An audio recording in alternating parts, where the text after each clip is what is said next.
trial. It's going very well. Right. Hello, everybody. Welcome to Jamie's Football Chat. After a long break away, I'm finally back, and I'm back with two legends here, two Wolves fans. We've got Matt Bates, big Wolves fan, and Steve, another big Wolves fan as well. So, Matt, welcome. Thank you, Fletch. How's it going? Yeah, not too bad. Are you all right? Yeah, good, mate. Good, mate. And what about you, Steve? You all right? Yeah, all good, mate. All good.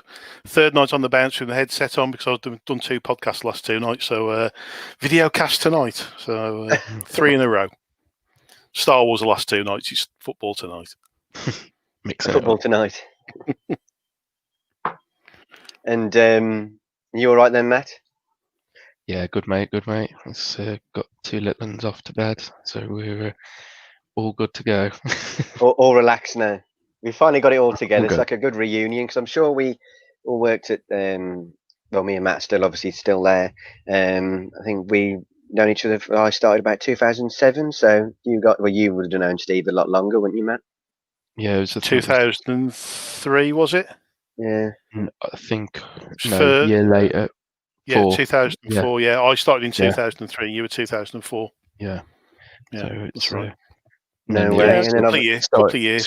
Started a conversation based on me sitting at your desk when I'd just started and saying, "Oh, so you're the Wolves fan?" When you came back in the office. Yeah, I'd been off an extra day, wasn't it? Because you started. Yeah. Was it New Year?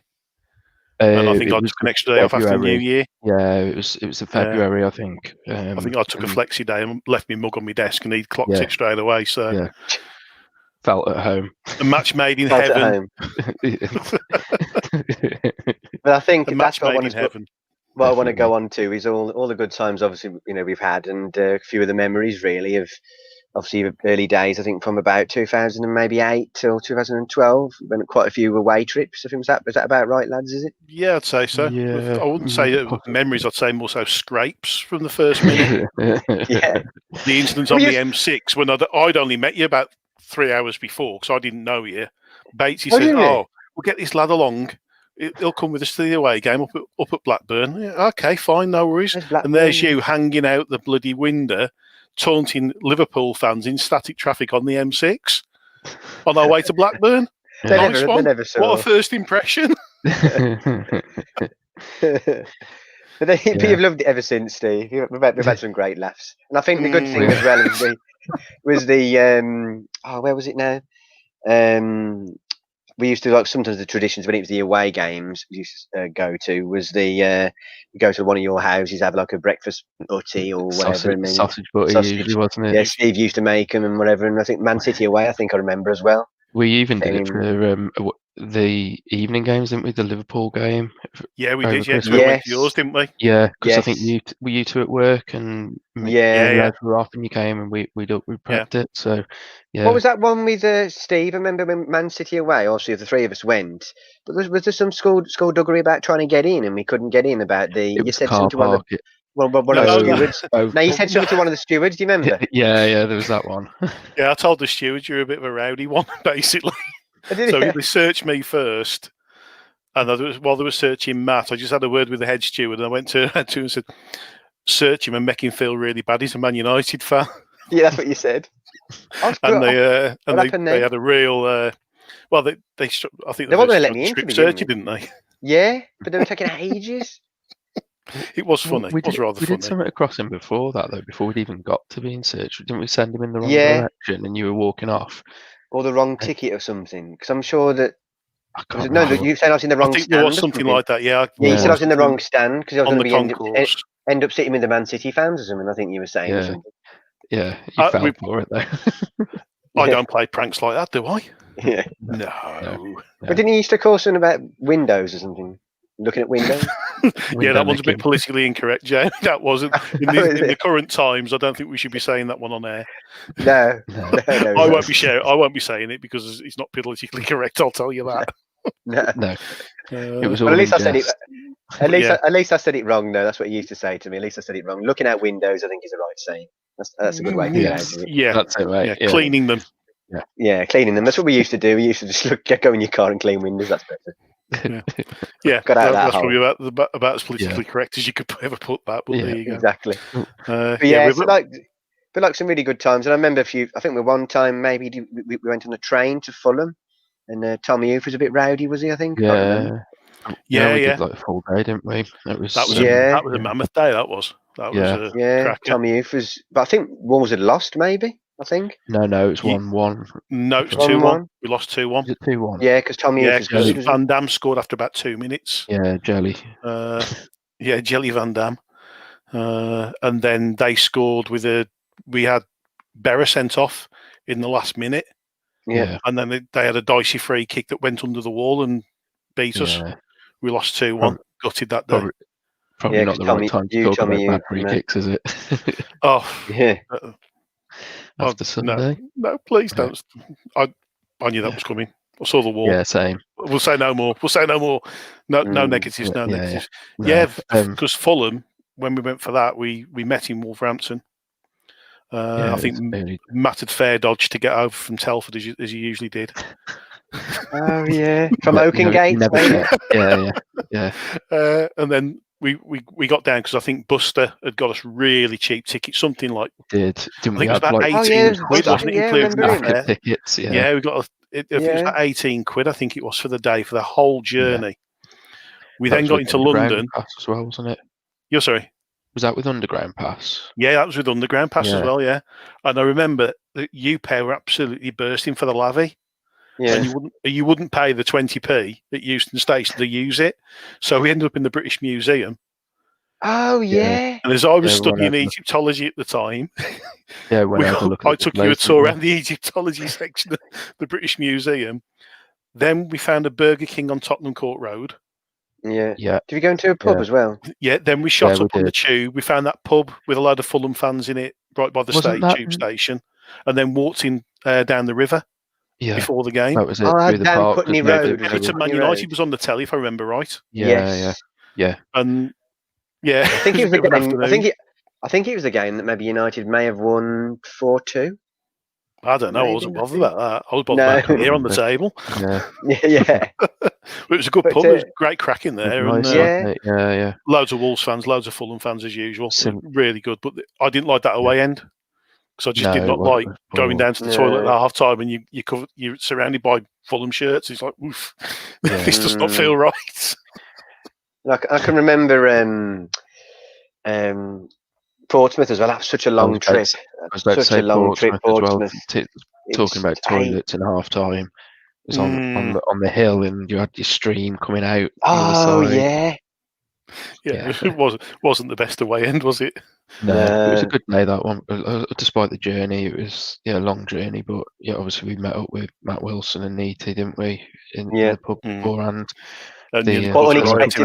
Which we've spoken about before. Spoken about before when they jumped on Steve, That was could have caused a riot. Remember the coaches when they were going back? That young kid had been left in Portsmouth, hadn't they? Because they'd stuck some booze onto one of the club coaches. Yeah, and he trashed the club coach. He'd had a massive accident. He'd thrown up everywhere. He'd absolutely obliterated the coach. So there's about 15 coaches went from Wolves or something stupid like that. Yeah, and it took all the drivers, the whole of the entirety of the time that people were down there, to actually clean the coach up to have it serviceable to go back. And they left the kid in Portsmouth. He was only about 19, 20, and they left him in Portsmouth. They banned him. That was. I'm glad he wasn't on our coach. That's all I'll say. That's a fact. But they say there's been some mad things go on. It's crazy. It's a really good memories. And I remember. I think didn't we do Doncaster maybe as well? I remember doing Doncaster with Tom Hoof. I think it's like a pre-season game. I think, wasn't it? Doncaster. Yeah, I'm just trying to think. There's been a couple of pre-season games there. Yeah, we've played them proper in the league and the FA Cup. I think you were talking FA Cup, mate. Yeah, it could have been actually. Yeah, there was an FA Cup game up there where we drew 2 apiece. I know I was up there that weekend because it was my godson's christening on the Sunday. Yeah. And when the third round draw was made, I was there going. It's that weekend. I was going Doncaster away, and the ball come up for Doncaster Rovers, and I'm going Wolves, and the ball come out, and as the ball come out, my phone just went ballistic There's all people like Matt texting me going, "Oh, you got your wish, you got your third round draw." And then there was my mate Neil, a few others, all just hammering my phone, just going, "Hey, you got what you wanted." So I had a great weekend. I was actually in Doncaster for the game, cracking game, 2 apiece. Elokobi got sent off for a dicey high challenge on, I think it was Coppinger at the time. And he got proper marching orders for that. And then on the Sunday, first time. Well, not first time actually. It was a second one, but godparents to Oliver up in Doncaster, my godson. So it was quite a great weekend for me. We didn't. I remember before. Sorry, we had. I can't remember. Didn't someone we went to like a away game before, and someone threw a coin at somebody as well? I don't even remember that. Do you remember that? Was that? I don't know if that maybe was somebody else. I had that at Doncaster away. Yeah, I think it was Doncaster. Yeah, I went on my own. I was on my own for that game. Wasn't with me. It was the season that we went up through Mick McCarthy. And there was something kicked off at the front of the stand when we scored. That was it. Neil Collins scored with a few minutes to go, and we won 1-0. And well, maybe I was there with somebody else, and we met you. That could have been the thing. I maybe could have been. Yeah, I might have bounced on your own outside the ground. Yeah, because I was up there for the weekend anyway. That's it. Because obviously any game in Yorkshire, I'd usually got a weekend away in Doncaster Bay. So in my younger days, Hull, both the Sheffield teams, Leeds, Grimsby, anything around Barnsley, anything around that area, I'd usually be stopping in Doncaster for the weekend. Yeah, you mentioned one there. You mentioned one there, Steve Hall. I thought that was a good day. That's a really good day. It was a long drive, and we went snowballs on the Humber Bridge. Snowballs on the bridge into town, fish and chips, so out to Owls.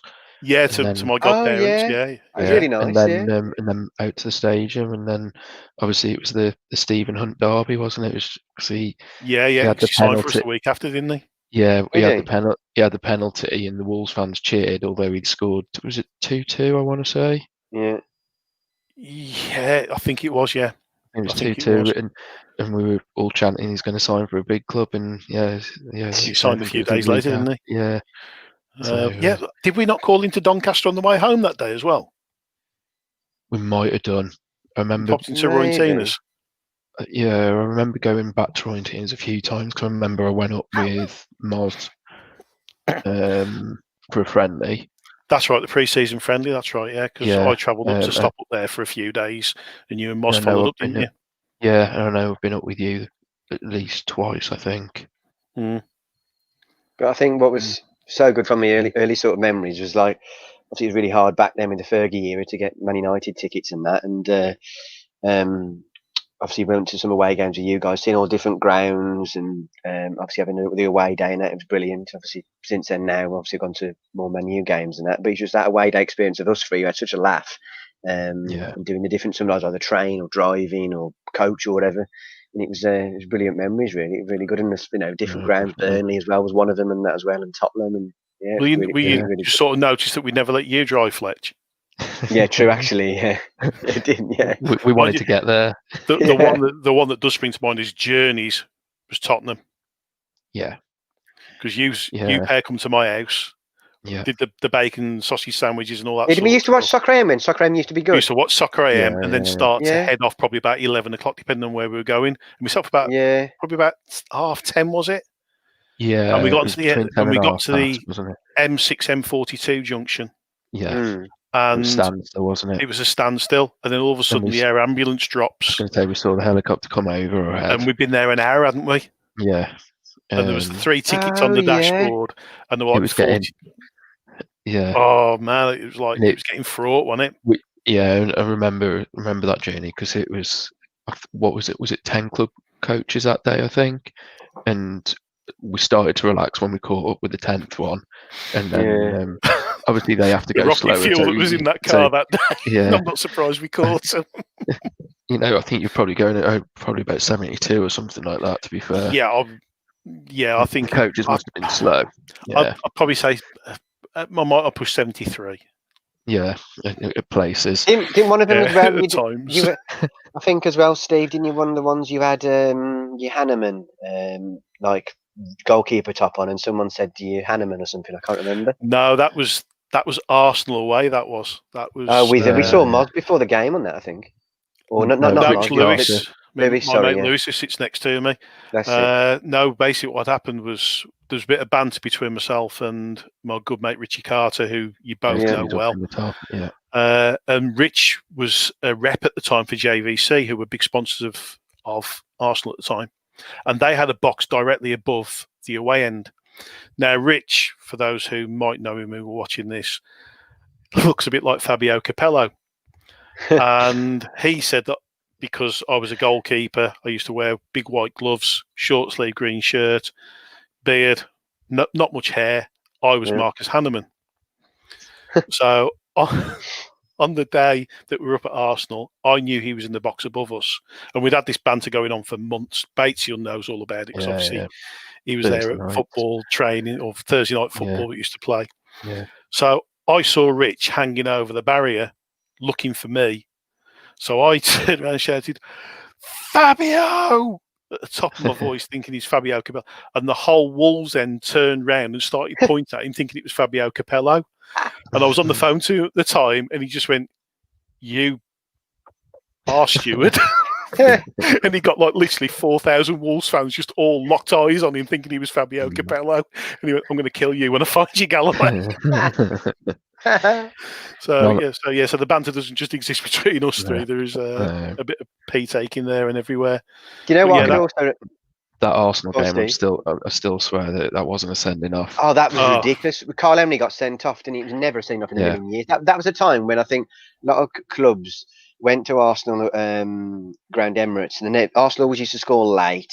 Obviously, Man United used to do as well, but Arsenal always like at Emirates, like they'd be playing rubbish. They get a late goal or dodgy decision, and obviously that Henry one was. I think it was. Didn't he do 2 that season or something? One he got sent off at Arsenal, another one at somewhere else, and everyone Wolves fans are all fuming about it. That was the season he snapped Joey Barton in half, wasn't it? Yes, was that Man City? Was that the game we went to?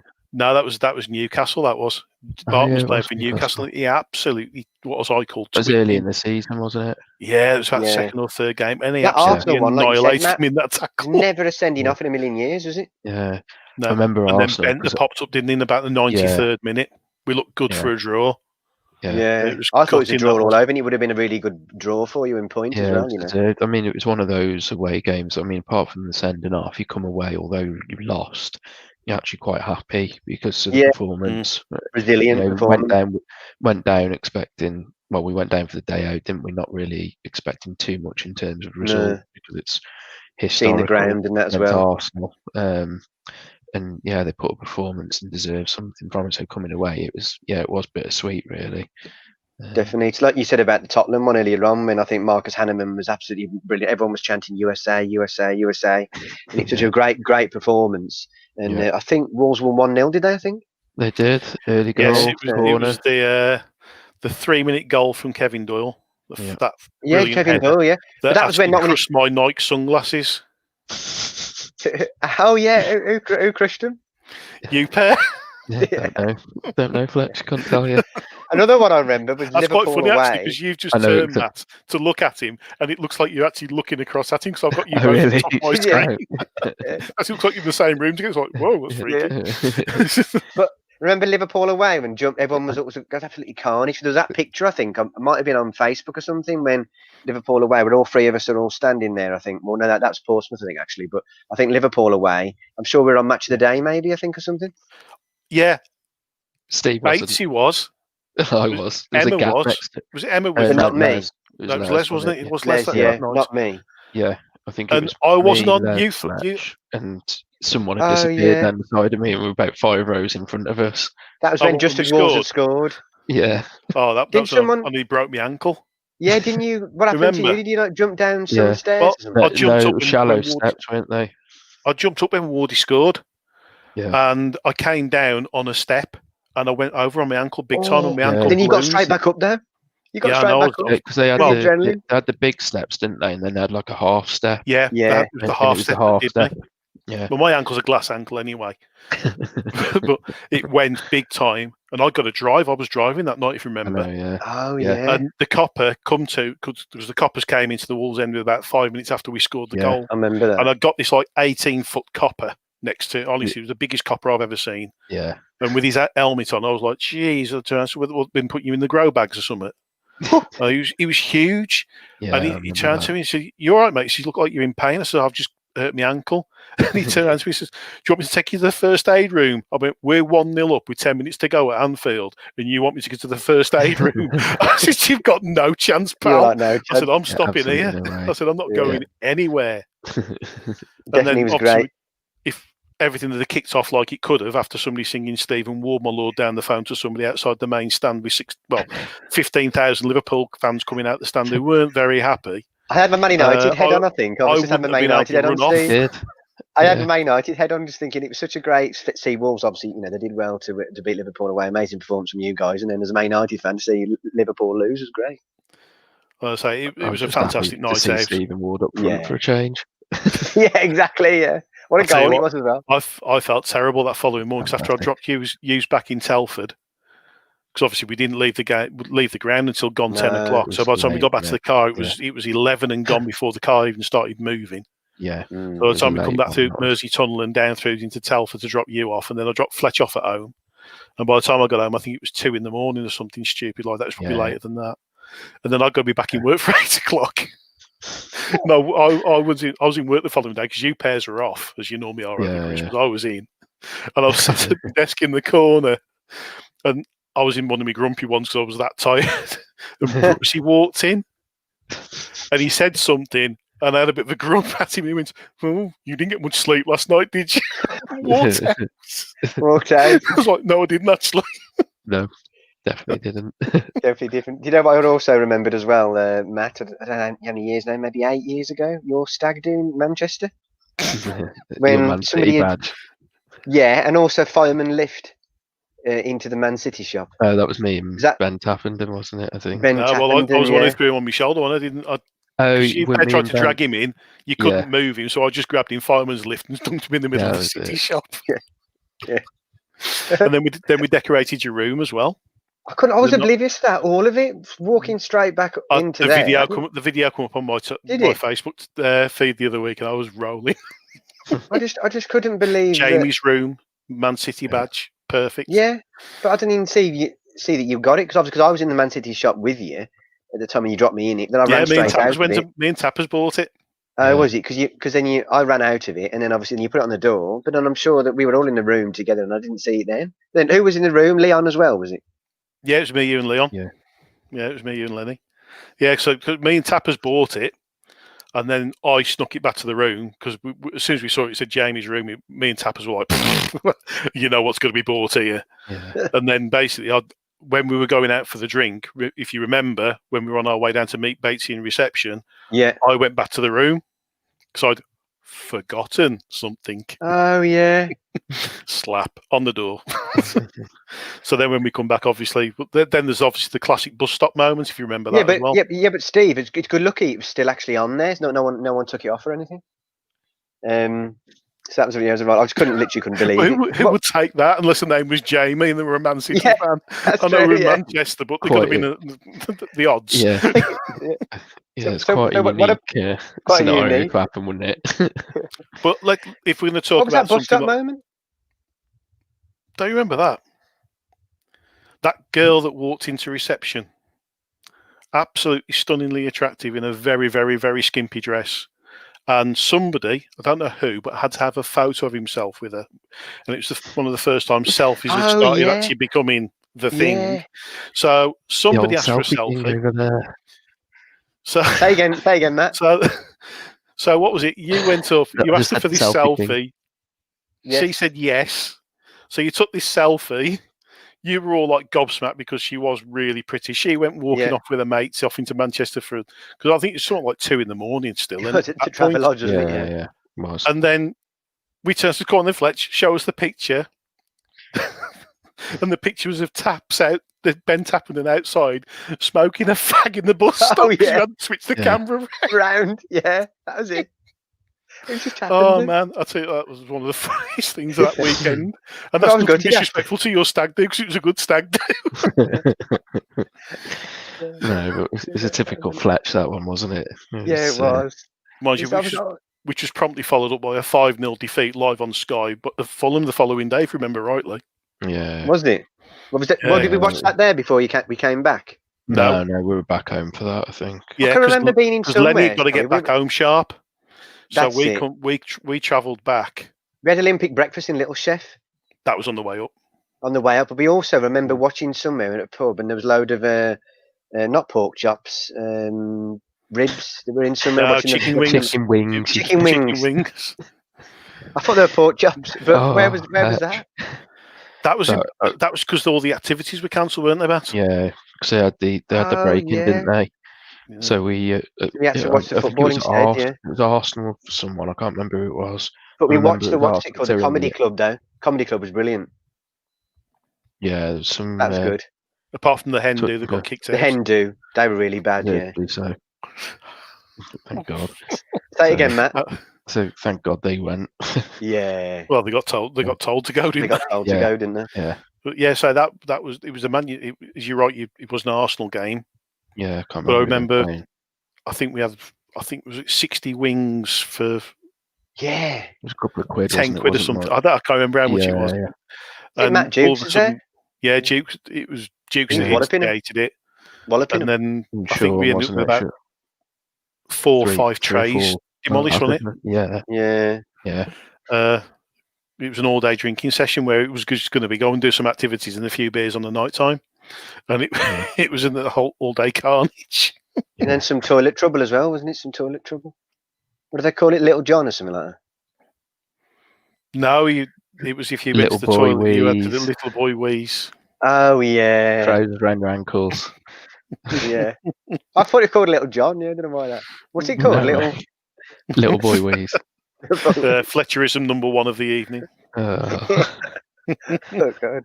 It's like that other one I sometimes used to say. It's like the last jigsaw in the puzzle, but I bet you there's quite a few people miss that at Telford and Wrekin now you're in lockdown. They can't get the Fletcherisms unless they're actually recording teams. Teams, yeah. Is that SharePoint site still going, Fletch? It is actually, yeah. But I don't think no one's updated it for a couple of years. Yeah. That's going to be remote access. Wendy Lockley created it, and it was Fletcher's document. I think there was about 15 pages of the bugs. But usually, when people used to leave, we used to give it them as like a laminated document, with I think me outside the Fletcher's Walk in Birmingham, and then used to give them that, and it was all random daft sayings, and it used to. I never got that on my leaving do. I'm miffed about that now. Oh, no, I didn't get that. Printing was restricted. That's why. Probably was there. Probably took my print card off me on my last day.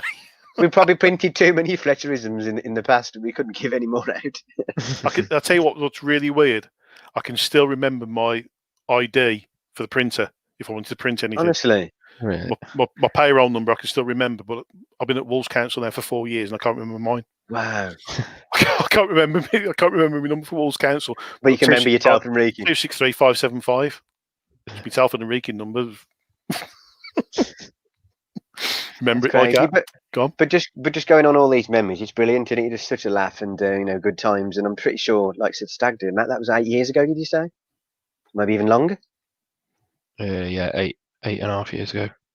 Yeah, wow, yeah. Mark, because Luke's 7, and we'd have been married in April. So yeah, brilliant. Yeah, good times, lad. Good times. It was August time you did it. Was it Feb? No, it was beginning of March. That's right. Yeah, that's right. Yeah, it was about 6 to 8 weeks before, wasn't it? Yeah. But you even look at that. It's funny what you said. Just like back then, in say 8 years ago, selfie cameras wasn't all about as much, was they? Because you had some of the older phones, that you had the swivel ones, and it only just came out then. All I'll say is it's probably a good job. Yeah, probably is. Yeah. Yeah. So we obviously didn't have so many selfies at some of these games we went to, because back then we have to, we had to take pictures of each other. If you know. Yeah, well, you hadn't found selfies then, had you, Jamie? You hadn't found that moment in life. You hadn't remembered how to turn the camera around. Turn the camera around. Yeah. And get pictures of people in bus stops having a fag. Yeah. Photo J hasn't got the same ring as Selfie J though, has it? No, it hasn't. But I think from what we got all these memories, I think it sounds like I should have carried a red book. Was it Michael Aspel? Yes, This Is Your Life. Yeah. This Is Your Life. That's what it felt like it was, but it was a great life, Yeah. No, we've had some fun. We've had some fun. Been So there's plenty. some good ones. There's plenty that haven't been mentioned as well. Yeah, I was thinking Which is that. Because obviously we've got away games where me and Matt went to away games That's it. together Yeah, before we met you. yeah. Sort of Crew away that yeah. night where we get to Where's the Rusty traffic Road, lights. Moss pulls up at the traffic lights next to the football ground, next to Crew, and he went, "Where's Gresty Ground to this Gresty Road to this copper?" The street Just sign, the copper just stood to one side. And there's the Gresty Road sign. He went, "Here." Oh, so sorry. Yeah. It got me that night, and then that was the night we got the coppers taking the mickey out of you as well, haven't we? Be about right. Ickle Rocket! Yeah. Really? That's where Yeah, that started, wasn't it? we got the coppers calling him Ickle Rocket on the way, Yeah. out to the ground. Oh, Dear. yeah. Sorry. It's just, I forgot. Yeah. Saying that, we did Crew a couple of times thinking about it, didn't we? We did. no, Cruise Crew was a once. good away the Crew one. It wasn't too once. far to go either, was it, Crew? I thought we did Crews in a way, and then we did it in the league with the 4-0. That was the league. That was I league thought we did 4-0. Miller I thought we twice. did a pre-season. Carl Course. Did we not do a pre-season there as well? No, not them. Did MK Dons pre-season? Yeah, because we kept seeing the bike, didn't we? We did MK Dons pre-season, yeah. Yeah. Yeah. Where else? We've just been all over. I remember I worked it out. I think at the time, over the years, including all the away games that I've done on my own and what have you, Yeah. I think I'd done something like, I think it was about 68 of the 92 grounds. That's So good, I'm isn't still way off completing them, Yeah. But a lot of that was in a 20, period. 25 year period. Yeah. Sort of when money became available to me to be able to go away to away that's games. the thing, And in isn't it? fairness, I haven't been to an away game since. Yeah. I think you'll find last away game I went to, and I'm not proud of this, but it's just the way things panned out for me personally, is Leyton Orient when we beat them down there when Stearman scored the winner. I think it was Stearman scored the winner.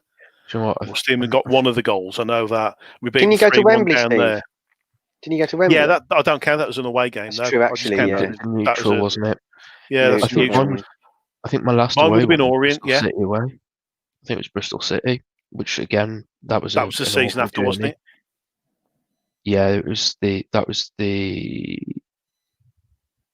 League One? Was that Yeah. League One or after we got promoted? It was the Doc purple kit, wasn't it? Yeah, Doc so scored, no, that'd it be was a League One. purple kit. It was That'd League be One, League One, wasn't it? Yeah. Yeah, because Yeah, that was the last. didn't Doc miss that sitter in the last minute, or was it Doc scored the goal? Doc scored. It was Doc's And first that fellow, goal, and wasn't it? yeah, and we all started to celebrate because we were only about 6 or 7 rows back, weren't we, on the corner? Yeah. And remember the old fella in front of us? He went diving forward and he actually creamed himself on the seats. Yeah. So Doherty comes down to celebrate right in front of us. So we're in full go for Doherty mode. We're climbing over people down the gangway. And all of a sudden, this chap tries to do the same in front of us, flattens himself on the chair that's in front of him, and like brings the rest of us down, tumbling on top of him, sort of thing. Tripped us all up. We got nowhere near Doc. The celebration's all gone by the time we got picked up. Yeah. It's worth it, though. Yeah, 'cause we got there 5-10 minutes just before kickoff, I think. That's right, yeah, because there was all that traffic on there on the way in. Yeah. M5 and I think it's like Gateway. Yeah. So no, like I will have also- been away since then. So the end of that season was Leyton Orient, was one of our last games of the season. Yeah. And that's the game when we were driving up the M1 back, because we'd kicked off lunchtime and won. And Brentford were playing at MK Dons. And the only way we wouldn't be promoted was if MK Dons lost to Brentford. Yeah. We wouldn't be promoted automatically at that time. And literally, as we were passing Milton Keynes on the M1, we got it on the radio in the coach, and you could actually see Milton Keynes on your left hand side as we were coming through. And the final whistle went, and we got promoted, and we were just literally within touching distance of Milton Keynes at the time.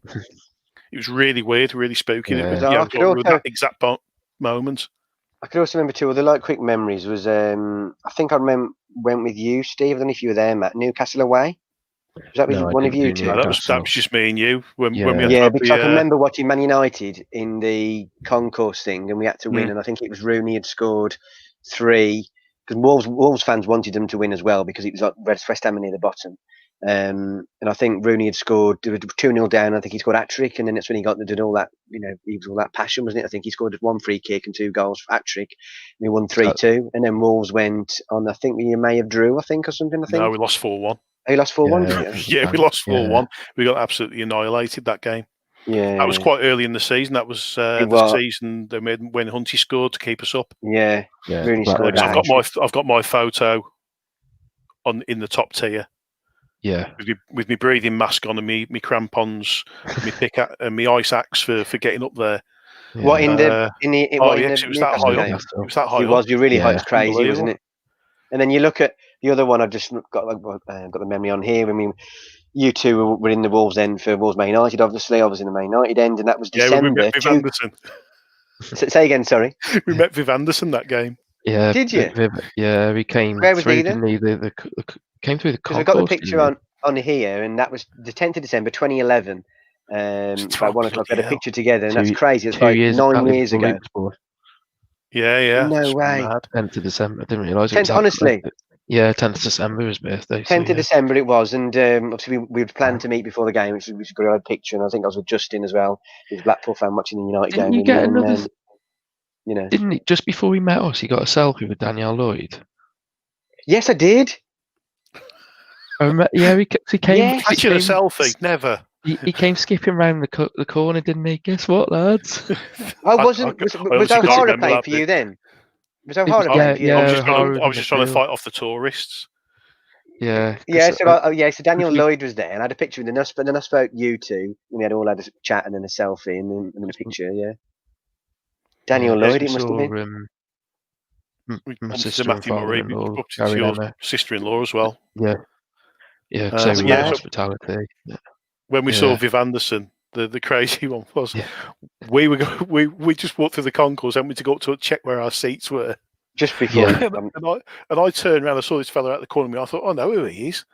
And for some reason, instead of saying it inwardly to myself, I went, me. It's Viv Anderson, and I said it so loud it was unbelievable. And he just stopped, turned, and went, "Hello, lads," and then disappeared to the door into hospitality. Yeah, it was, wasn't it? It was like a magic door was just appeared, and he just went. I was just like, I shouldn't have said that out loud. I know I shouldn't say it, but I think Ji-sung Park scored last minute. It was like 2-1 or something. It was a really, really close game. No, we lost 3-1. But didn't Ji-sung Park? Didn't we have a late goal with Ji-sung Park or Chicharito? I thought that game. I thought one of them was a late goal. I honestly can't remember. He scored for United. Yeah, I'm sure it was a late goal. I just remember absolutely out singing them all game. Fletcher. Was it? Yeah. It was late goal. I'm sure one of them we went, but maybe that's a different game. But it's mad, isn't it? All those times. There's so many different memories. It's brilliant. So I think what I wanted to do was go on, Steve. What are you going to say? I just remember we outsung you all game. From start to finish. Wasn't much noise, was there?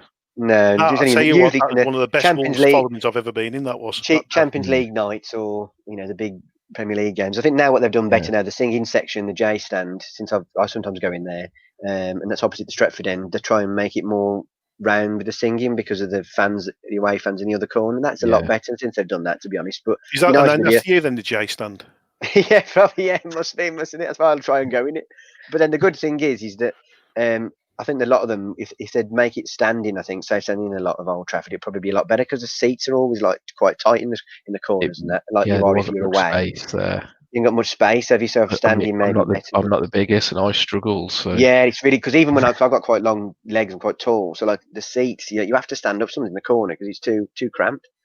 So so hopefully they might do that. I will say I've sat in different areas of Old Trafford. And no disrespect, it is one of the for an away fan, and for the parts that I've sat in, I've not been impressed. I've found other grounds to be a lot better. I won't say Burnley's one of them, but there are other grounds. Thing is, Steve, it's good capacity. It's like 76,000 or whatever it was, and it's still. a lot from the outside is still a think- really, really nice site with the quadrants on the corner, and that looks brilliant. And that bit where Yeah. the mega store is looks great. But United fans will say no, it's very dated inside. Apart from the Yeah. quadrant corners, the actual normal stand is very dated in some of the leaking and all that, because the glazes are over us. They won't pay money to improve the stand unless we do a new stand or improve it, and they won't pay the money. And they want to try and do it over the railway track and do like the extra stand with the that's Bobby Charlton one. They were looking at doing that, it'd be Matt, as well. interesting But how you again, could do that because I remember this is a memory from when I was a kid. We went up on my dad Tour and and some people museum. we worked with we did a tour. That's it. It was probably about 98, I want to say. They're on about it then. And they were it was when they were building the North Stand, and we went up on the Monday for a tour, finished the tour, obviously they've been to the shop and stuff, and they released tickets for Everton on the Wednesday night, like 1,000 tickets, and like everyone kind of looked at each other and like, I'm not going to get this chance again, because like you said, Fletch, earlier on, you couldn't get tickets for Love the Money for Man United. Exactly. And so we got them and went back up on the Wednesday. But I remember that trying to get through like the tiny. This was as a kid, like the brick turnstile. And it was old school. Yeah. Like I said, the turn like not turnstile, like the areas where all like the food and that you get, they're all quite nice now, quite nice and spacious. But as soon as you go from where that one stand is where the home and away players sit, they want to try and build it over the train track. But all the architecture to do that, it's going to be such a big job and expensive. That is it worth it? Obviously, you want to stay there, but it's going to cost a lot of money, and the roof needs doing and all that. Like Steve says, some of the seating areas is quite small, and around it as well needs improvement. it's hard. Going to an England game up there, and that was always Ramo and chaos. We had I did England game, train tickets to get back, and there was a fault on the tram line, so we had no choice but to walk. Otherwise, we'd miss the train, and it was the last train back. It is. So it was a nightmare. So they need to think more. They've got to look at it now, because eventually it'll come to a time when, like you say, it's even more dated now, as you're saying, Steve. And you look from the outside, it looks great, but as soon as you get more into some of the areas, it needs a lot of work. It's like the Steve Bull stand at Molineux. Yeah. You know, so I remember going in that as a kid and thinking, wow, you know what I mean? Because I was used to stand on the South Bank, and to go into there, you were like, you were being lauded for the day. But look at your North Stand now. It's amazing, your North Stand. It isn't. There's foibles with that as well. The concourses, Steve, as well. You get through. It's so much space. The WV1 bar, the areas where you stand, and the seats are comfy. The leg room. That's great, isn't it? Yeah, I say, don't get me wrong. I don't argue with that. As I say, we've got some good infrastructure, but when you get behind the scenes of the John Ireland stand or the Steve Bull stand, the Billy Wright stand, and what have you, they are limited now. They are. Yeah, they are so can't dated. even move. When you're in where me and Luke are, and we're quite lucky. We're it sounds daft. We're in WL1, which if you look at the stand itself, it's actually better that end, because you come in, you go right. There's only limited amount of people with a bit of the concourse. If we go further down, because when Luke was mascot, we were sat in WL4, I think it was, or 5, and you come down, you weren't anywhere near a toilet because they're all further back down the stand, and there's nothing in front of you other than a brick wall. But that's where they've extended the changing rooms back and the meeting spaces behind because of the Premier League regulations. They've had to go into the concourse to do it, and that's where like the Billy Wright stand that feels dated again. It does. Same sort of thing at Old Trafford. It's like you're saying with myself and you tour to see all the new changing rooms proper, because I actually went in when they were being built, the new ones. We did the tour as well, didn't we? That was really good. Yeah, well, I did the tour previously, but the day that they unveiled the Jack Hayward statue, I was a guest of the club. You were there, and I got introduced to Paul Butler through a chap called Steve Plant, who's done quite a few things like the Wolves books and different things. And introduced to Paul, who's a friend of Steve's, and he knew one of the builders who was doing the work on the back, and he says, "Oh, all the lads are on the break, coming through," and he took it through, and we actually, we saw everything that was going in, all the infrastructure that was going in, and everything. It was just like, whoa, knowing what I'd known from previous, because I've played at Molineux, luckily enough, and I knew what the changing rooms were like, and all of a sudden just see these open cavernous spaces that were there, and to see what was going in, because of they were just starting to form up the the individual player booths and stuff like Yeah, that. they're impressive. they They were really are impressive. they were all there in wraps, ready to go into place when the room was finished. And I tell you what, I was absolutely blown away then. So I'd love to go back in there now and have a real good look round. Yeah, I think it's similar to you, Matt.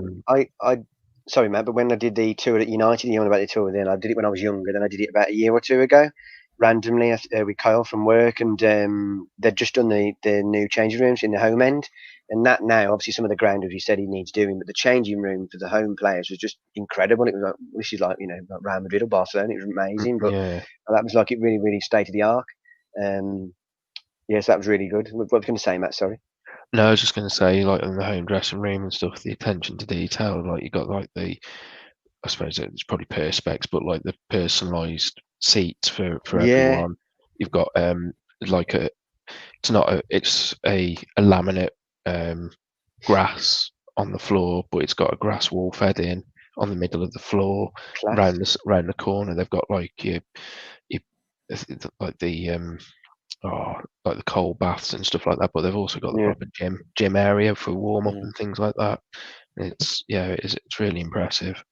That's what I think about. It's benches. And, see, got posts in the middle, and it's a little bit warmer as well.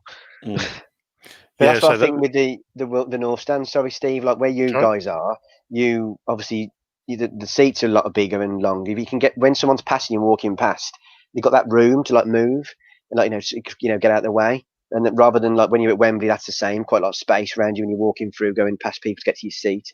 Rather than when you say United at some of them corners ones or the quadrant one or whatever, then you're literally so tight you're just going to get through and sort of literally like touch someone to push them out of the way. So that's the big difference. Some of these bigger, different seats and areas they've done there. The thing is, what you got to think about is technology of the actual architecture. That's it's changed that much. It has. You were needing supporting pillars and things like that.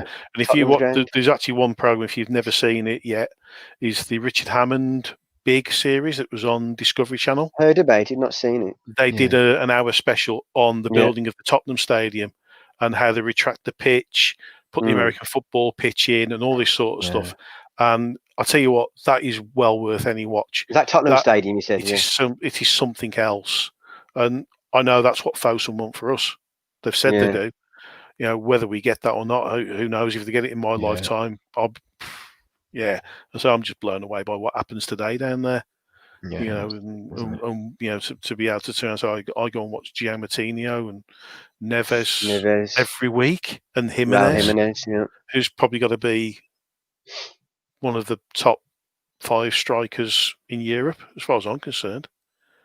On his day, I don't think there's as complete strikers. I just think he's one of the best players I've ever seen, and I'll controversially say he's the best number 9 I've seen in a Wall shirt. Even more than Bully. Yeah, and don't get me wrong, Lord Steve Bull, 306 goals. I've met Steve on many, many occasions, shared a beer with him on quite a few times, and been lucky enough to be in his company a lot. Legend, but as players go, Bully was a great player and great at what he did and when he did it. Yeah, but just Jimenez, his touch, his ability, and what have you, he's got a lot more tricks to his book than just. I don't know. For me, he's the best. He's complete. He's complete number 9. Whereas Bully was a great finisher, and it was a bit raw. He's quick as well. He's got a lot more to his game than Steve had. Controversial, I know. There's probably people throwing things at the screen and screaming at me, and I'll probably get hate emails and hate texts or whatever. But it's my opinion, and I know there's a few people out there these days who are actually coming around to that way of thinking, and that is not detracting from anything that Bully ever did. And I kind of support that in a slightly different way, because for me, when I started going, it was coming towards the end of the Bully era. So for me, I never saw him at his peak. I saw him towards the end, and it as a young kid, I was trying to understand everyone loving Steve Bull, and I'm like, you didn't see him at his best. He's not. To me, he wasn't that great. But then, as I've got older, I've looked back and watched and understood more as to where that reputation came from. If you can score 52 goals a season or 54 goals in a season, 2 consecutive seasons. So 106 goals in 2 seasons. You've got to be good. You've got to be good. It doesn't matter what level you play at. Doesn't matter. You've got to be a good striker. You've got to be half decent. Yeah. But it's not about the goal scoring with Jimenez. It's about being the complete package for me. It's not. It's Bully got pace. Believe me. He'd probably still run me into the ground now, even with his dodgy knees. But so at the end of the day, I just think as a whole package goes, Bully was unique at the time. He was a very old-fashioned striker. Jimenez has got that about him, but on a technical side, and I think he's a more naturally gifted player than Steve ever was. Steve had to really work at it. Jimenez is natural at it. Yeah, I think what to also say, lads, as well. Obviously, not mentioned yet. We've all got our shirts on. So I've got the Man United home shirt on from last season. Which is the sort of back to the treble winning year. It's only me up to date. Is it you up to date? Yeah, this is the treble winning year one. So it's obviously the what? Remembering that the treble winning year, and we won in the treble in 1999, which was a great memory. Obviously, just because his shirt was obviously last year. So do you remember that, Matt? For that. Heard about it. Yeah. Heard about it. Yeah, say it a lot. Not a picture there. But, it's one of them stories that gets told as a fable now, isn't it? I think. Yeah, it's an amazing season that. But then, Matt, what shirt have you got on? Then what year is that from? It's a nice shirt. 2000 to 2001 is one of my favourite. Really nice colours. Shirts. Yeah, it's sky blue. No, it's all a traditional Wolves away colour other than white. It is actually. It goes back to. I think it's about 1990. Scoreline. Who actually went bump, and we actually went to Buckter shirt straight after. It's a different colour to City's colour, and it's a sky blue. That is known as Waterloo blue. Is it? There was actually Jack Haywood actually applied for a colour to be made, or for a hue or a colour or a version of sky blue. City's blue then. For the shirt, and it was actually known as Waterloo blue. So there you go. There's a bit of an interesting fact there for you. No way. But we'd had it a few seasons before. I think it was about 1990. And it was made originally by Buckter, but didn't Buckter go bump? And we had to go back to Scoreline. Or was it Scoreline went bump and we had Buckter shirts? I think it was Scoreline to Buckter, I think. Yeah. Well, I had that shirt, but one of the chaps who used to sit behind us at the match, his name was Gordon. He came from over Telford way, but he was actually originally from Bolton and played for Bolton with Finney and a few others.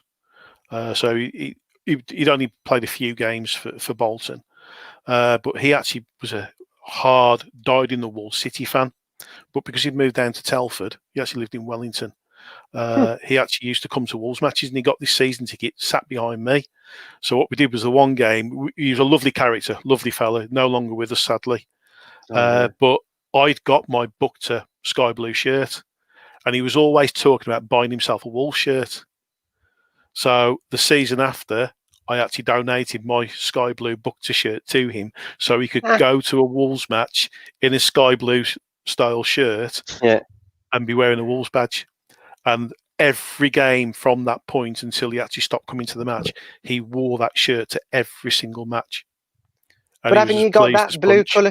That blue colour that you've got on Matt, isn't that in a little bit of the new away shirt? That bit of white, isn't it? That blue colour in it. I'm sure it is. The Windows desktop, Windows 95 Windows desktop, shirt. Yeah.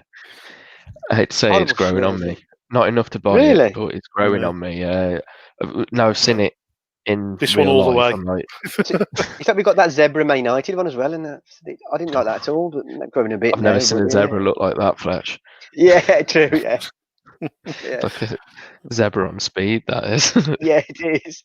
It is. Yeah, is that bloke the one bloke that had your shirt and he put some was it a tea towel on his front? So yeah, it was another shirt. The first Adidas one, wasn't it? Yeah, it was the first Adidas one, the Wembley one. And but with a tea towel or something. Yeah, put a cloud tea towel in front of it. Interestingly, the club actually sent him an away shirt. Did they? Well. Yeah, they sent him one. Yeah, once the shirt launched, they sent him one. As save you having wear your wife's tea towel. Here's a shirt on us. Oh, that's nice. I've had to wait 3 weeks for mine and paid full price. And what about you, Steve? You got the latest away shirt now? Is it away one? It's the third shirt. So it's in honour to our Portuguese connections in the Oh, old really? Portuguese I've noticed that burgundy with before. green. But was Yeah, that sorry. because the one? I've not Was noticed that that because? Portuguese before. Wolves. Yeah. But Steve, was that because of the season before? You had like a Mexico style one, didn't you? Because of the Yeah. Raul Jimenez connection. Is that why? The marketing department have nailed it the last 2 seasons, Fletch. But What the about thing what is, about next season? What team's going to be next season? it's going to be Spain. an or England shirt. something? Yeah. Yeah, it'd be white Connor again. Cody, Captain Cody. Seriously, that Yeah. would be the thing I would do. I would put out an England style shirt Yeah. because I it'd tell be you what, nice. that would sell. And I tell you what, the amount of people that would get 16 on Cody on the back of that, they'd have massive money off that. So Yeah. I'll tell you what, if we did an England style Wolves away shirt or third shirt next season, Yeah. I think Yeah. I'd be going and having Cody and 16 on it. I Really? really would. He's so Uh, passionate to play for England as well, isn't he? He's so Well, passionate to play for our yeah. club, and that's the one Yeah. that's Yeah. the one that gives me the most satisfaction. Yeah. But what he's done in the last few weeks, he's just gone from being nowhere in the England squad to actually becoming a senior member of the team, and with the armband for the last half hour of his second game. How crazy is that? That doesn't And he went doesn't forward happen for if corners. there's not something special about you. Yeah. I'm just pleased. Go a on, good Steve. guy. He's one of the good guys. He is. He's so you Got can so when you much see him time for him. on interviews, he just seems so genuine and he's such a nice bloke. And it's the one time. Do you see that thing on Monday Night Football when he did the interview with Carragher and that? And they said, "Oh, they give it Tillman got man the match," and he was like, "Yeah, he's laughing." Yeah. Did you see the one from last season where he was actually in the studio with Carragher? Is that No, part of an analysis? Brilliant. Really, really good. really. Yeah. I think I might have can done actually. I talk. think I did actually. Yeah, he can. Yeah. Really good. But like, He can talk. You can. I've just seen United are 4-0 up, so I'm happy. They're what? How many? Well, I've got it 4-0. I looked. You know when you said I looked to the side. I looked. Yeah. That's what I was looking at, and it was 1-0. So I've missed 3 Ah, goals right, in okay. that time. Yeah. But I think because My telly's not even on. I've got to tell you, not on. See, there's me even on. concentrating on you two, giving you my undivided attention and what you're doing, watching the bloody football.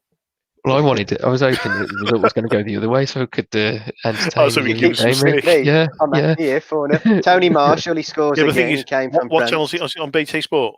BT Sports. Yeah. I don't pay for that. Yeah. That's all right. Rashford 2, Greenwood 1, EE. Martial penalty. Yeah, deadly. So no, it's good. Yeah. I'm too tight to pay for BT Sport. Tony Marshall, what a player.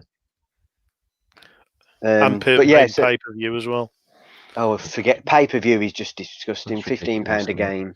I thought it was quite funny that Eni Aluko started sounding off saying it's the same product. Why won't you pay £30? And somebody just said, "This is the ultimate disconnect. How do you know what the same product is?"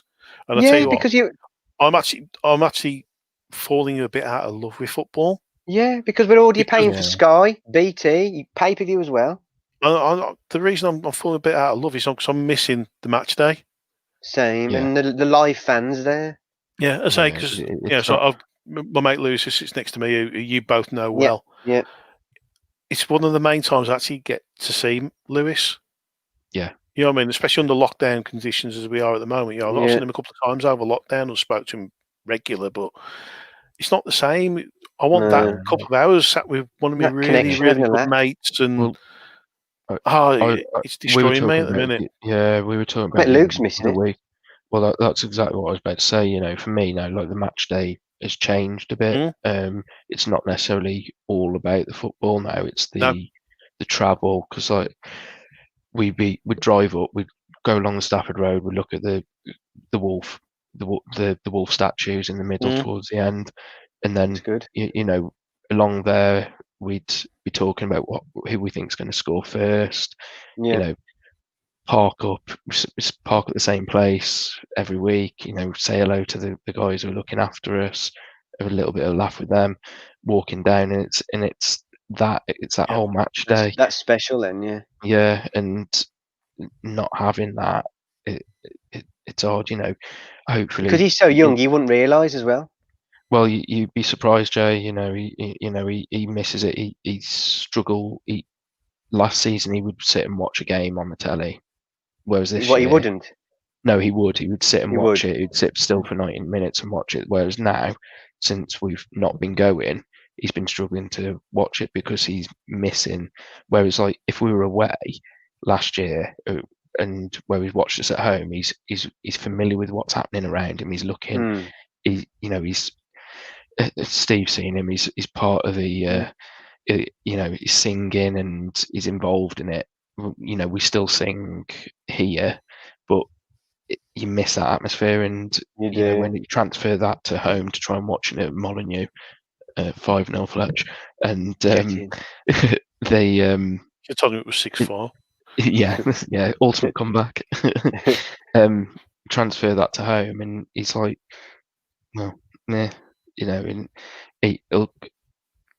he'll kind of wander off and do things he's losing not the ability to do it, because he can sit still for 90 minutes, but he's losing the passion for it. But then, because like you saying, is that when you're that young as well, is that I suppose that because it's always then you'd always go and you like it more. Rather than something's not there live, then you might think, I'll go on a PlayStation, I'll go and do something else. Rather than if that does come back, say next season or maybe early in the new year, then you'll get it back and be buzzing again. It's a shame, and it feel like I think because you're not going to a live game, I don't feel as invested in it.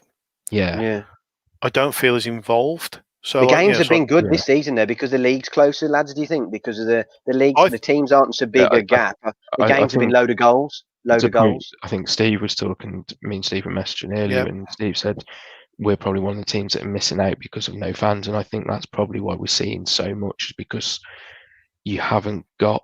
It doesn't matter whether you're home and away at the moment. They may as well just be playing at St George's Park every game. Neutral, 100%. Like United, I think Solskjaer, I know we've said about fans before, but I think towards the end of the game, in a big match against Chelsea, we would have the Stretford end going mad and maybe try and get a late goal. But we didn't have that the weekend. We just 0-0. We played it out. We were dire for most of it. But I mean, with the fans, we probably might have got a late goal. But again, we didn't have that. And like you guys, massive in your games. The game we played last season before, when the fireworks and God knows what, the atmosphere was just incredible. So like that's big for you. When we beat City, Christmas, wasn't it? The Christmas New Year time. Yeah.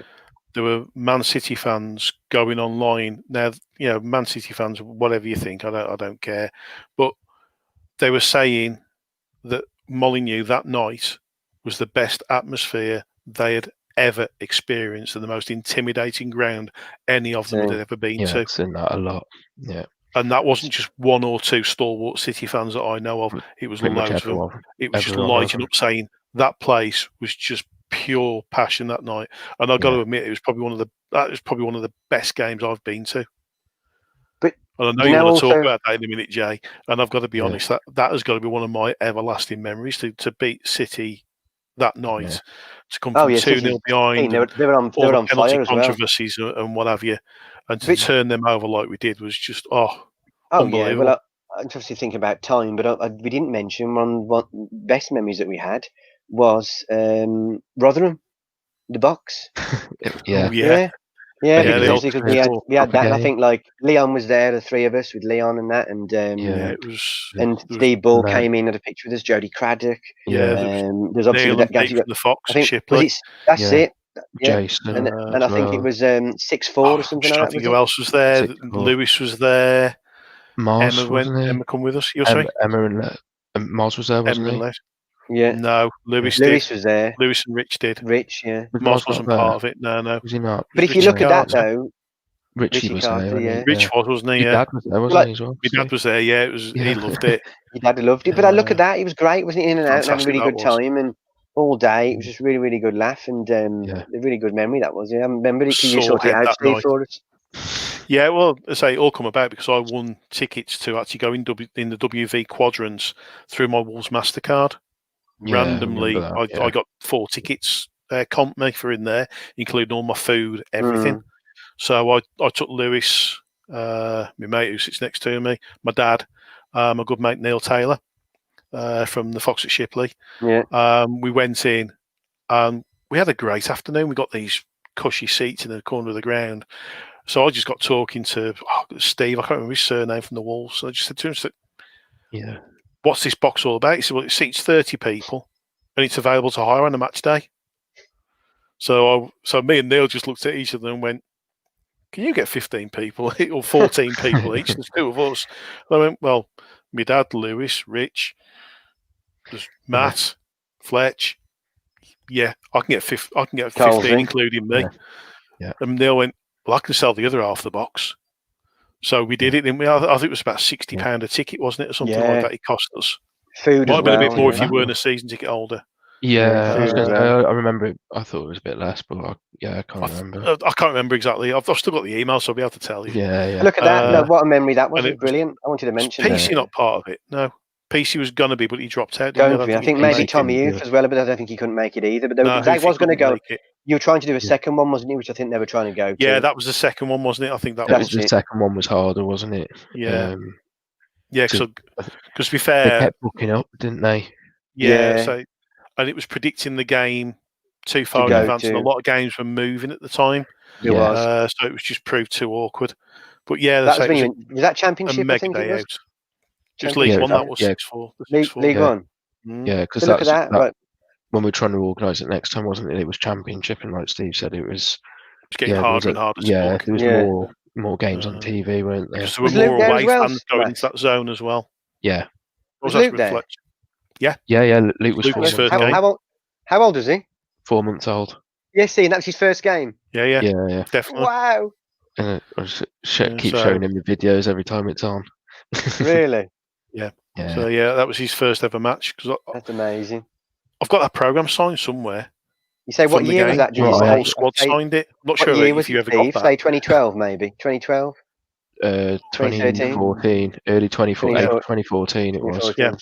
So Luke was It was born Good December Friday. 2013. Yeah, that was It was it. a Good Friday. Yeah, so it It was was a a very cracking good game. Friday. Oh yeah, Very good Friday. Very, very, very good Friday. It kept coming belter after belter as well. Sam Ricketts Yeah. with the pick of the bunch. Some great goals as well. Yeah, well, Sam Ricketts scored his first ever goal for Wolves, didn't he? Then went and scored the Yeah. week after, didn't he? Yeah. he hadn't scored. He had another shot. He was like Connor Cody. He had another shot at target all Yeah. season, and all of a sudden, bump, picks out a peach from 20 yards into the top corner It was miles out on it. It was, on his off foot as well. yeah. Left-footed right back. Yeah, And I think that's really good memory. But I think to sort of say about for time is that some quick sort of questions really, to sort of like quick fire ones. So Go on. we'll just go for We win a prize. best. Maybe win a prize. Maybe Fletcherism's document. So we're going to go for just some quick ones. You don't really need to say why. It'll just be like, right, what's your best live game and whatever. So let's go for it. So best live game you've been to, which I think you've sort of said it earlier on, Steve. So you can go first. I think You said it earlier on, man. City 3-2 or the Leicester 4-3 or even Rotherham 6-4. Okay. I've got so many. I've got probably Yeah. 600-700 games under my belt. What about you, Matt? I've got a lot. One, I'll give you my best away game, which I think my best away game was Derby away, the year we got promoted under McCarthy. 1 3-2. 2 from Did you all of Keogh. it go to that? I think no, you were away. You were away somewhere, and it was you, me, Lewis, Steve, Lewis and Rich. Yeah. Yeah. And that game, there was that was a great atmosphere. But then home game, it would be Man United in the FA Cup, the quarter final. That was Luke's first night game because it was obviously the night one.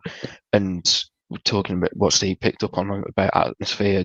That atmosphere was unreal. It was so electric. It was hot. Molineux was hot that night, and it was special in the air as well. As a football fan, you talk about it, don't you? Walking, it was. I remember driving over. It was hammering it down. Got Luke in his waterproofs and everything, and it stopped when we was walking up to the ground, and it didn't rain, but the surface was zippy, and like I say, it was just all set for you that day. You played really well. Yeah, so that one was it was just amazing. That was. You're just saying it to wind you up, Fletch. Yeah.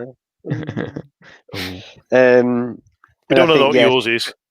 Well, I'm going to just say is I loved with the Man United one at the FA Cup semi-final against Everton when Martial scored last minute, and it was amazing atmosphere and win at Wembley. It was the first United game I watched at Wembley as well, so it would always sort of live with me as well. And it was a really, really great day, and went with my friend Tom, and that was a really, really good laugh. United as well at home, few Champions League games and Europa League games, but I would probably say I like one of the first Champions League games I went. I think it was Lyon at home, and that was when Lyon were really, really sort of good as well. But I went with my dad, and that was really good game, and really good memory, and we won as well, so that was good. So yeah, so we're going to go for. We said all our memories together, which has been part of this today, which has been great. I'd also say just do one rather than do a couple, so it's quick. Best goal you've seen live. It's hard, very hard. Neves Europa League for me, because I wasn't there for the Derby game when he scored that perler. I was actually on the sofa at home with a temperature of 103 with a virus, and I couldn't go. I was actually meant to be on the pitch before the game with some close family friends who had lost their dad a few months before to do a presentation of a cheque for the Wolves Community Trust. And I've been invited onto the pitch by Steve Daly. I was going to be there as part of the presentation crew, and I was taken poorly the day before. So I actually missed the Neves goal, but his goal that he scored in the Europa League, I can't remember who it was against now.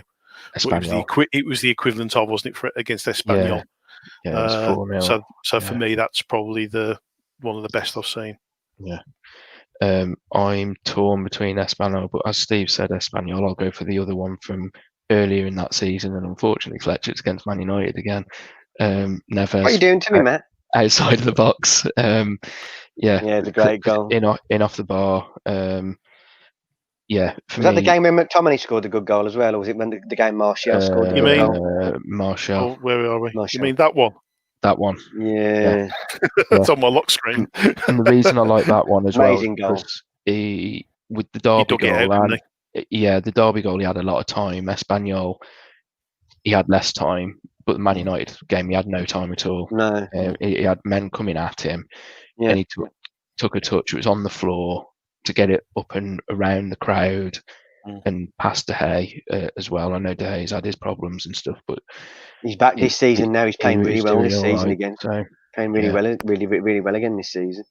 Against PSG, it was last week. He was incredible. The first game he struggled, but first game, and then since then, Newcastle away, PSG away, he was man of the match. Really, nearly him and Axel and that were amazing. But I think that with me is obviously the picture behind me, the Rooney goal against City is probably my favourite goal. But I watched it on. It was amazing. Foul. It was a foul. It wasn't a high foul. foot. Micah Richards is flinching like that in the background. And Steve's sick of me saying this because I've said it ever since it went in. It's a shinner. But look, if you see it there, look, he's miles away from him. He's got company just there. Because he can't get there because there's a boot in his face. Yeah. But you have to say, he watched it for like a spectacle just as it went in. It was amazing. Was it not Jimenez who had the goal ruled out for exactly the same the other week? Yeah. But obviously back then, you watch it just as like, watching it live and whatever, like on TV. 3 years ago, wasn't it, Fletch? Say again, sorry. It was about 3 years ago, wasn't it? You can't say back then. Yeah, true. Yeah. Well, actually, it was the 2010-2011 season. That was just frightened you, hasn't it, Beatty? I just saw the look in your face. Which is crazy. So I've been going on about that goal being a foul for 10 years. Sounds about right. And obviously, watching all that really good. That's the one on TV, but one live still would be the Martial goal against Everton. I just think watched it at Wembley and last minute and everything like that was superb. So that's the finish, bang, top bins. It was sort of Henry style finish. It was really, really good. So that's mine. No, really good choices, lads. Also, as well, I think I said before, there's a few other ones we could do, but favourite player growing up as a kid. Keith Downing. Ooh. Psycho. Loved him. Been lucky enough to have a few beers with him on a couple of occasions. Shared a flask of milky coffee with him. And a bag of crisps. That one game when he sat next to me in the old third division when he was suspended for a game because of Keith. He's well known for his bookings, but as a younger Wolves fan, Keith Downing, definitely, no question there. It's good choice. What about you, Matt? It was one that I think I was disappointed to see go, and sadly left us too soon. Dean Richards. Dean Richards, yeah. Very, very good defender, probably above his time. Injuries, wasn't it, as well? Bit injuries, obviously. Sadly, Fantastic footballer. Yeah. He would have fit in with our team what now. we're doing now. Yeah. He's a bit like wasn't he like a bit like Rio Ferdinand style defender? That sort of style of football, wasn't it? Rio Ferdinand was like Dean Richards. Yeah. Do you think? Sorry. Yeah, timing wise. Dean Richards was years ahead of his time. Yeah, I was going to say he was the first proper footballing centre half because he was partnered at the end, wasn't he, with Curly? Curl and Atkins. That's why, I think. Yeah, like you were laughing earlier on the picture behind me, so with the Vidic one, that's why the partnership of Vidic and Ferdinand was so good, because Vidic was more the hard nut and Ferdinand was more the ball player, and like you say, the Richards sort of style. So Dean Richards, he started when he came in on loan from Bradford, I think I remember right. Yeah, that's it. Under Graham Turner, Tottenham as well. Graham Taylor, and he came in and he was playing at right back, and we never saw the best of him there. But then when he went to centre half, yeah, it was good. Pace, anticipation, is complete. Is one of the best. Yeah, you can't go far wrong. The thing is, I can't call him from my childhood because I was in sort of late teens, early 20s when he was playing, so I can't even call that one. So that's why obviously Psycho for me. But yeah, Dean Richards was ahead of the game, and I'll tell you what, we talk about Van Dijk now and what have you, being one of the best defenders in the world. He was. He had the potential to have been of that if he hadn't have had the injury problems that he had during his career. He would have been the Virgil van Dijk of those days. I think really do mean that. If Tottenham could have kept both fit, Richards and Ledley King when he came through, Tottenham would have been unbeatable. They'd been unstoppable even, because those two at centre halves, there's been something else. Haven't they had Walker back in goal then, who was quite good back then as well? Yeah, they'd have had Stephen Carr in his heyday at right back. Stephen Carr, I can't remember. Ginola as well. Edinburgh. Just in Edinburgh, towards the end, wasn't it? Yeah, that back four would have been something else. And I think mine would be Cantona. It's got to be. Just growing up as a kid and watching him, he was just, and he retired at 29, I think it was. It was just crazy. He could have carried on a lot longer, but he retired still at his peak, which is like known for other football that he tends to do really. And he was amazing. I will just say, he was unbelievable. And that goal against Southampton, Steve, unbelievable. I will just say that my all-time favourite player during my childhood, non-Wolves, would be Kenny Dalglish. No, that's a good one. Yeah. I was looking up. I saw Kenny Dalglish on a few occasions when I was a kid, and I will say the best player I saw in my childhood in the ground was Dalglish. Full stop. Yeah. But the best Wolves player I've seen is Keith Downing. Yeah, definitely. But I think for me it was close between Cantona or Giggs, because that's when we had the class of '92 all coming through, and Giggs was just the pace, and that was just, and the skill and the goals and the assists. He was just incredible, and the longevity of his career as well was absolutely superb. He's doing well. He had an aura about him. Cantona had such an aura about him. Definitely, like that sort of like the goal with his collar up, and he was just like that sort of era in the '90s, and that it was just like no one had really seen that sort of style of football, and he just sort of even if he wouldn't, people think he wouldn't try, but he was just that he had so much skill, he could just do what he wanted, couldn't he? Yeah, definitely. Definitely. You know what I mean? He was an awesome player. Like to me, I always say about Cantona, you say like, you're both Wolves fans, and you say like, looking from the outside United, that Cantona goal against Southampton, it keeps getting shown, but that's just like shows what he was like, wasn't it? He just scored it, top bins, like right in the roof of the net, and he just stood there like that, his collar up. It was just like an iconic moment. I will say that the two players I've seen live, and I'm so glad I got to see the one was Dalglish, and I still think Dalglish was a better footballer than Cantona. And I've probably got people shouting at me, but the one that I have been lucky enough to see, and I only saw him once, and for me is the best player I have ever seen is Zidane. Absolutely incredible. I was looking to go to World Cup quarter final game before. I saw him play for France in '98 in Stade de France, play against Italy, and I'd heard about this Zizou that people kept on talking about and what have you. He's at Juve, and I I sat and watched him for 90 minutes in my Wolves shirt in Stade de France in the middle of a lot of French and Italian fans. And I was absolutely blown away by that player. I think absolutely it's like immense. I think that's like I've always said. I think for me, one of the best players in my lifetime would be Zinedine Zidane. I just think he's absolutely incredible player, one of the best midfielders ever. And also, then if I say all round, I'd be Cristiano Ronaldo, because I just think he's the goals, everything, the all round game, heading ability, pace. He's changed his game to be number 9. He was obviously a winger.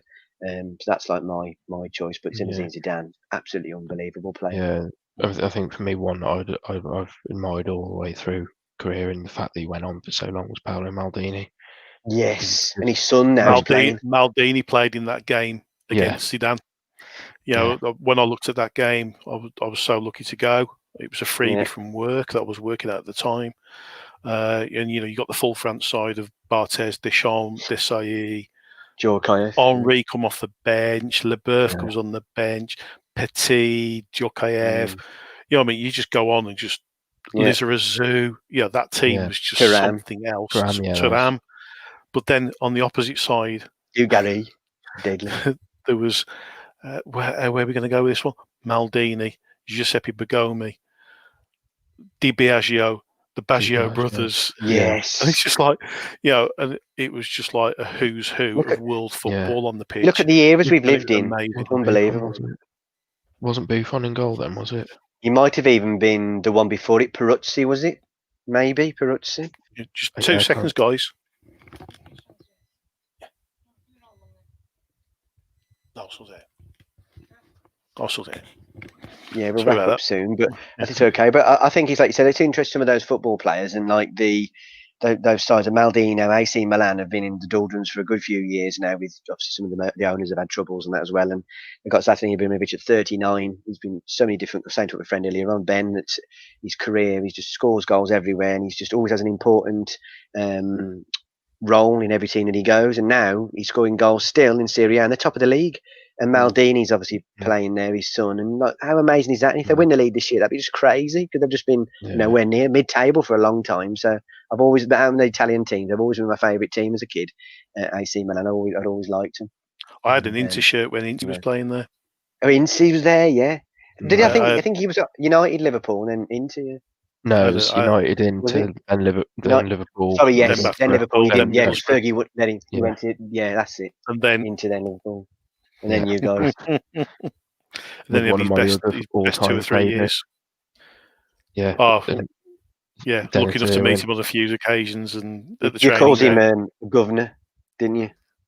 Inti was the governor, wasn't he? Yeah. That was from his West Ham days, wasn't it? Yeah. He called himself that, didn't he? But you also look, the idea of the Wolves fans now, to sort of finish on, is that like this is like the best moments of Wolves fans now that you've obviously gone through. That's why I've always respected you guys. You've gone through League One, you've got Championship, and whatever. You're not just seeing the winning teams, and obviously you've got now what's going on the ground, the ownership, the players you're getting in, the young players you're building young teams. And young players, it's amazing for you guys to see. But also, you've watched the times before, like you've mentioned some other teams like Dean Richards and all that, other ones there. Is that obviously they have had memories, but you wouldn't miss those memories, would you? Because those memories were great. You had players that maybe you had like the era like Henry Kamara and all that. You had great teams, and he might not have been the best as he was now, but you had some really big wins. Like you beat us 1-0 the once and all that with Kenny Miller and all that as well. So you've always had these eras, and now obviously you're so different to then. You're much better than that now. But even some of the wins you've mentioned in League One or Championship, they're all important to you. Like you might the win you went up from League One and all that. Like memories like that, you got to like look at them all differently, and you always remember, rather than these other Wolves fans, then they don't remember some of the times when you've been bad or good with other teams, and now you've got this new team. It's amazing, isn't it? Well, the thing is, I've got a few years on Matt. So obviously, my first game was Wolves against. You know what I'm trying to say, though, don't you? That you've seen it all, you two. But we were in Division 3 going down. We were rock bottom of Division 3. Yeah. Tommy Docherty was in charge. Tim Flowers was in goal. Yeah. There was 2,000 fans in the ground. That was my first game. Yeah. And my dad hadn't been to Molineux since I'd been born in 1972.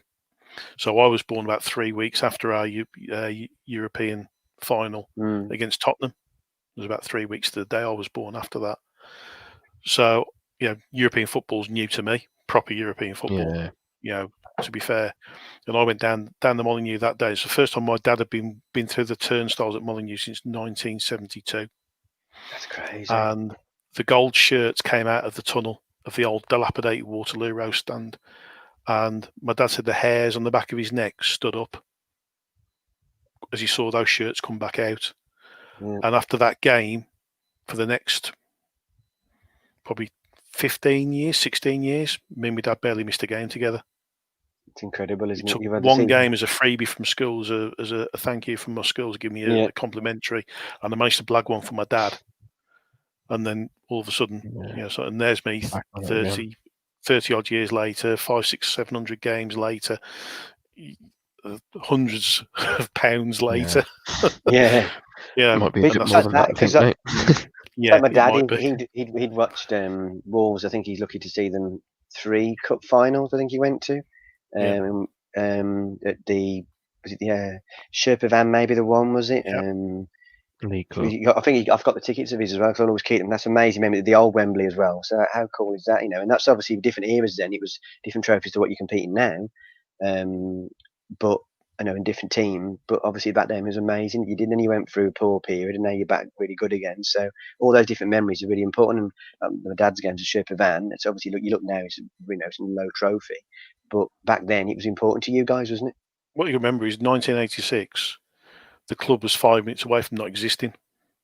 See, we could have been growing up without a football club. A lot of people who are a lot younger than me don't remember that. No. It's an interesting point to say. I think we could have been grown up. We could have had no football club, and sort of what's gone on with some of the clubs who are going to be close to going to the wall because of COVID and all that sort of thing. Yeah. I don't really remember it that well. I remember it, but I don't remember it, if you know what I mean.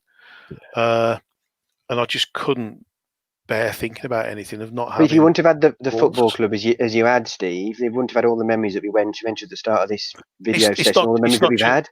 You know what I mean as well. It's not just the memories that we've created since, and I do treasure those. Don't get me wrong, but you just imagine Wolverhampton without the Molineux there, as that just being a building site where there's some houses. Yeah. And the heart and soul of the city would be missing. Yeah. We'd have no professional football club. We'd probably have a non-league club or something like that if we were lucky. We might be knocking around in the conference or something like that if we were lucky enough.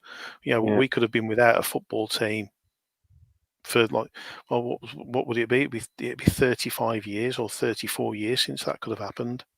And look where we are now. We're punching. And I don't believe it to be above our weight in the top half of the Premier League. We've been playing in Europe last season.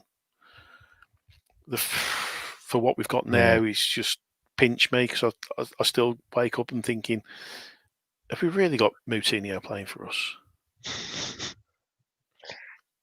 You know what I mean? And that for me is like huge. Moutinho, one of Portugal's greatest ever footballers. Plays for our club every week. Yeah. Jimenez. Dreamland. It's amazing. That's what I mean. You remember those times, and it's like you say, all the different memories. Some of the memories that you've mentioned, obviously, is in the later period now, but also memories from other games as well. Which is, you said you mentioned the memories from before, Doncaster away and all that. You look at that now, which is so long ago, but they were really good memories. So it's really good. Definitely, mate.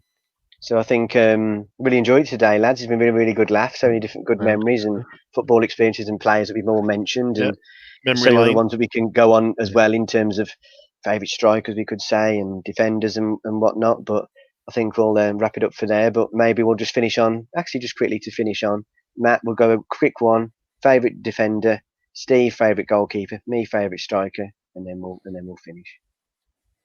Go on then, Matt. Cool. It's going to be an overall, and this one will make you happy this time. It's Dennis Irwin, despite Dennis Irwin being grown up. Dennis Irwin, because being a fullback, that was what I always wanted to do. Okay, so a quick one. That's good. That really good choice there, Matt. And obviously United player, and then obviously was at Wolves, and he was brilliant there as well. Steve, Mickey Stoll, no question. 427 games. Yeah. Absolute legend. Top guy as well. top guy from experience. Mhm.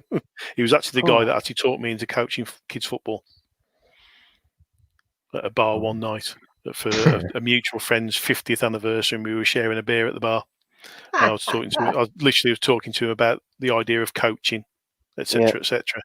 And he just turned and says, "Steve, go for it and do it." And I did, and I loved every minute of doing it when I did. So I did 5 or 6 years of it. So yeah, Mickey Stoll, definitely. Good. I think with me, I think that sort of if it would be Fav's striker, like sort of old-fashioned number 9, I'd probably say Ruud van Nistelrooy, because I think he was 150 goals in sort of a shortish period, and the goals he scored were sort of poacher goals as well. But he'd always get in the back of the net. But I think now, because he's more of a striker, I'd have to say Cristiano Ronaldo, because the guy's record speaks for itself. It's just absolutely phenomenal. Him and Messi, what they've done in the last 20 years, have just been ridiculous, and they still keep on going. And he changes the game now, assists in big games, and he's always scoring big games as well, which sometimes in the past big players haven't, but he's always done that. So I'd have to say Cristiano Ronaldo for me. Very good. So Can't argue with that. so no, really good, lad. We're not going to. Yeah. Yeah, We're running out of time. Get some short time. So really, really enjoyed today, lads. Thanks for coming on Jamie's Football Chat, and hopefully we'll do it again soon. And don't leave it. What did you say, Steve? 8 months. To the next one. In the planning. I think it's quite 8 months, but it'll be 2027 before we do this again, probably. Yeah. That's it. So no, really good. Have a great rest of the evening, guys, and I'll see you soon. Take care. Good night, gentlemen. Right. Adios. Right. See you all later. Take care. Ciao for now. Cheers. See you later. Bye. Bye. Bye. Bye. Bye. Bye.